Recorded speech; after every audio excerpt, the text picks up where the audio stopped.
Welcome back, TTS Daily Thursday with me, Yi, Singapore edition, crime edition, one of your favorites. Okay, 3 stories today. First up, the man that caused grievous hurt to his own wife, followed by a man with a fetish for hair, a really weird one also, and lastly, the Nasi Brani fraudulent call, which many of you should have known by now. Let's kick things off. Crime. How one night of argument between a husband and wife led to a grievous hurt charged by a rash act, even though it was unintentional. This story, seriously, the chain of events could have been prevented if both sides could just cool down a bit. So on April 12, 2024, 70-year-old Mr. A was arguing at home with his wife, Mrs. A, who is 61 years old. And Mr. A couldn't take any more of his wife's nagging. It was so much that he had to leave his home at Woodlands, and he drove to Sembawang Park to cool off. He then fell asleep in his car but woke up to a ton of missed calls from his wife, Mrs. A. So Mr. A decided, okay, maybe it's time to go home since my wife has left me a ton of missed calls. And when he was reaching the entrance of the open air car park, lo and behold, Mr. A could see Mrs. A standing there at the entrance of the open air car park.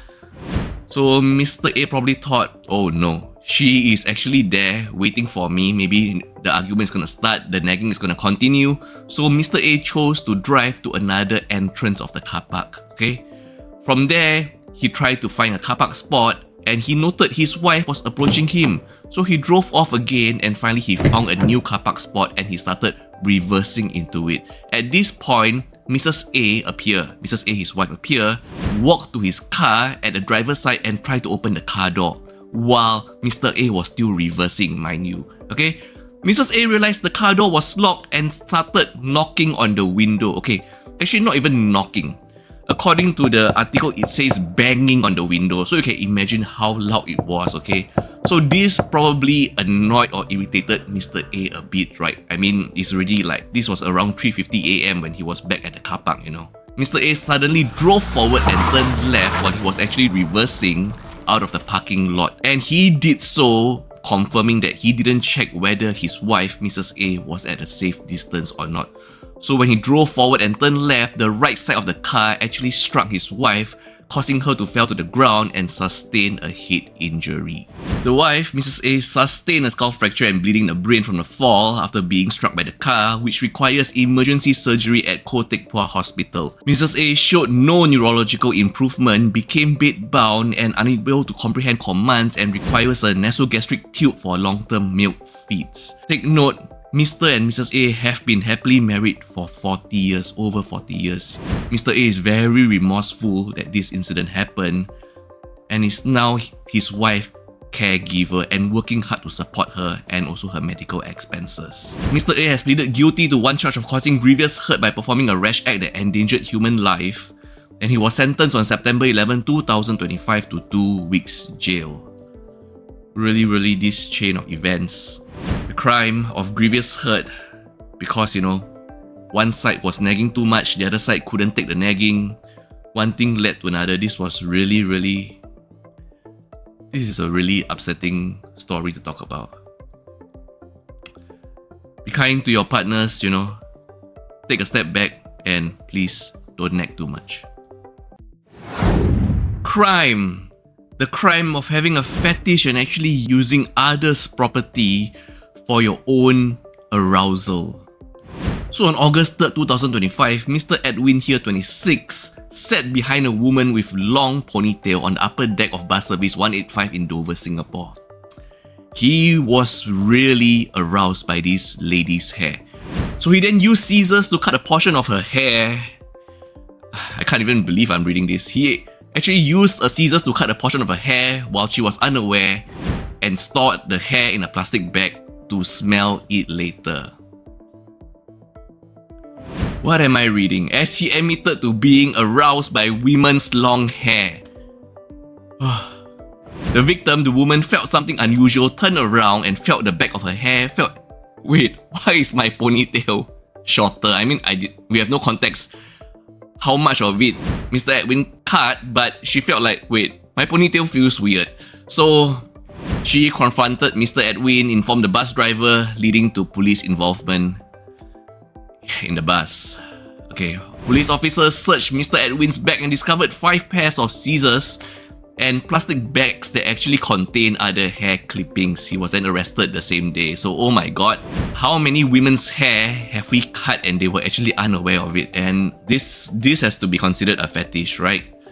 So, we do not have any context on what is the occupation of Mr. Edwin here, but I'm just saying, has it occurred to anyone that there is an occupation that would put someone at great ease to having a ton of cut hair around them? And I'm just saying it is wrong if you were to use that. I do not want to derail the story, but I'm just telling you, sometimes people say, you know, let your passion be your career. I just realized sometimes how wrong some idioms can be, because people might take it in the wrong context and actually pursue their passion into their careers and use their certain passion wrongly, because that is not your property. Don't use it for your own arousal, okay? Anyway, enough of that. Back to the story. It was later found out that Mr. Edwin had 2 other similar incidents the day before, on August 2nd, 2025, involving cutting hair from 2 other women on different buses. So all these were taken into consideration during sentencing for his charges. Mr. Edwin has pleaded guilty on September 11, 2025 to 1 count of using criminal force with intent to outrage a woman's modesty and 1 count of being armed with instruments capable of causing hurt, the scissors. The evidence include all the scissors found in his possessions and all the hair clippings found in his possession. Okay. He has been sentenced to 2 months and 2 weeks jail with no fine or caning imposed. Taking note that Mr. Edwin requested leniency due to a doctor's appointment at the IMH, Institute of Mental Health. Crime. The crime of outraging one's modesty with one's property even though it has been cut off, you know. So please, once again, in case you're thinking, look, my passion is this, why don't I pursue a career in it so that maybe I could use this as an avenue to, you know, fuel more of my desires as a fetish, you know? No, that is outrage of modesty. Don't go that route. Once again, zero context here on what is Mr. Edwin's career path or choice, but I'm just saying, talking about this story, one cannot help but think, you know, there is a career option that is easily accessible to a ton of cut hair. Just saying. Crime does not pay, boys and girls. Crime does not pay. Just like the idiom says, this fraudulent caller didn't pay for his 150 packets of mutton and chicken biryani. This is your last story of the day. Follow us for more. So on September 8, 2025, a man claiming to be an SAF representative, alleged, placed an order for 150 packets of chicken and mutton biryani at Muhammad Saizan Faihal Muslim Food Paradise, a hawker store in Tiong Bahru Market. Take note of the name because he's ballsy, he's ballsy. The order specified no beef or pork as it purportedly for SAF soldiers in camp and requested each packet be paired with a bottle of mineral water. And you know, the store owner, Mr. Said, requested for a deposit, but the caller said, you know, this is for the SAF, a government agency. I can't really put a deposit. I mean, the reasoning doesn't make sense, but Mr. Said believed him because, believe it or not, Mr. Said actually once did a 1,000 packet order in 2022 without a deposit and everything went fine. So take note, boys and girls, don't do this just because of, you know, you had a past history of doing a larger order and everything went fine. So if a new customer, you can do that. No, because if you keep doing this, you are really setting up yourself for more hurt and scams. Okay, so please don't do that. Always take a deposit anyway. So Mr. Said said, okay, fine. You say you are from SAF and all that, fine. You know, and you know what? Since you say it's for soldiers, I'll do you even one better. First, I'll top up all the rice and meat, and then instead of $12 per packet, I'll charge you $10. So the receipt will show, you know, 150 packets of chicken and mutton biryani for 1,500 Singapore dollars. Alright. So the next day, on September 9, 2005, Mr. Sept and his wife started preparing the order at 4:30 a.m. right in the morning, 1 hour earlier than the usual start, buying all the ingredients, prepare everything, even sending a final pickup reminder to the caller, the buyer at 11:58 a.m. via WhatsApp. And then when he was finally scheduled to collect the biryani at 1 p.m. to 1:30 p.m., the man didn't show up. He just vanished. Whew. So once again, Mr. Sept has run this Tiong Bahru stall for 9 years. So he did not suspect that it was going to be a fraudulent call because once again, he did that 1,000 packet order in 2022 before without a deposit.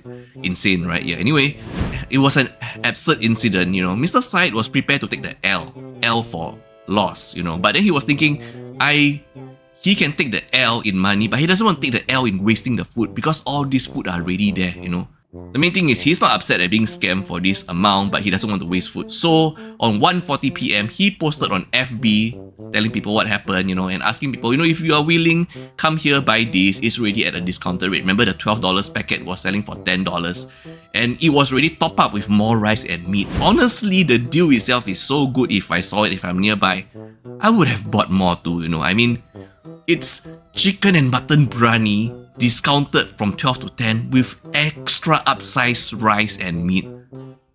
And I believe also comes with a bottle of water, right? It was requested.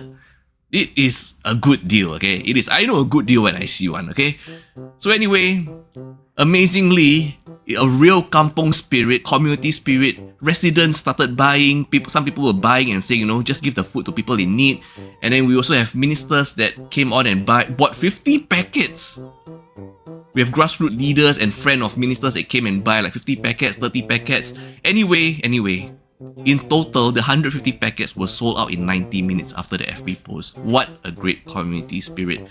So once again, crime does not pay, and we should make that fraudulent caller pay for his crimes.